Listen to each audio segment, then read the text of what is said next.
Okay ဒီတစ်ခါမှာတော့ main ကလေးတွေလုံးဝမကြိုက်တဲ့ယောက်ျားလေးတွေရဲ့အပြုအမူအချုပ်ကိုပြောပြပေးပါမယ်။အခုပြောပြပေးမယ့်အကြောင်းအရာတွေကတော့ main ကလေးတွေလုံးဝကိုမကြိုက်တဲ့အပြုအမူတွေပဲဖြစ်ပါတယ်။ရိုင်းဆိုင်ခြင်းသူများအပေါ်ကိုလမ်းဆိုင်ဆက်ဆံတာအထူးသဖြင့်မိမိပတ်ဝန်းကျင်ကလူတွေကိုမလေးမစားပြောဆိုတာ main ကလေးတွေကိုနှိမ့်ချပြီးပြောဆိုတာဒါမှမဟုတ်လိန်ခွဲကြတဲ့ဟာသားတွေကိုပြောတာမျိုးကို main ကလေးတွေလုံးဝမကြိုက်ကြပါဘူး။နာကြီးတာဒါမှမဟုတ်ကြွားဝါတာတွေကိုလည်း main ကလေးတွေကလုံးဝမကြိုက်ပါဘူး။ကိုယ်အကြောင်းကိုပဲအမြဲပြောနေတာကိုယ့်ရဲ့အောင်မြင်မှုကိုပဲထက်ခါပြောနေပြီးသူများအကြောင်းကိုစိတ်မဝင်စားတာမျိုးကိုလည်း main ကလေးတွေကစိတ်ပြတ်တတ်ကြပါတယ်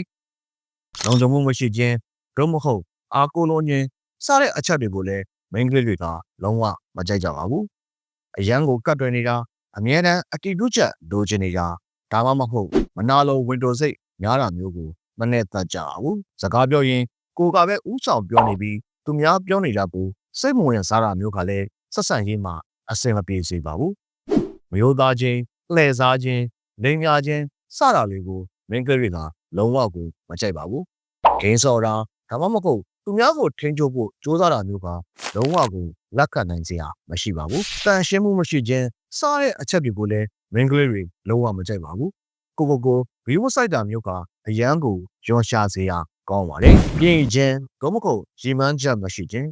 လူတိုင်းမှာကိုယ်ပိုင်နှုံးထားတွေရှိပေမဲ့လုံးဝရီမန်းချက်မရှိပဲပြေးနေတဲ့အမျိုးသားတွေကို main ကလေးတွေကလုံးဝကိုမကြိုက်ကြပါဘူး။အပြင်းမြင်တတ်ခြင်းဒါမှမဟုတ်အစိုးမြင်တတ်ခြင်းစတဲ့အချက်တွေကလည်း main ကလေးတွေအတွက်ပြောစရာမကောင်းပါဘူး။အမြဲတမ်းညှဉ်းနေတာဒါမှမဟုတ်အစိုးဘက်ကနေပဲညင်နေတာမျိုးပါ main ကလေးတွေနဲ့အတူရှိနေတဲ့အချိန်မှာသူတို့ကိုပြောစရာမကောင်းဖြစ်စေပါတယ်။စိတ်ကစားချက်ကိုနားမလည်ခြင်း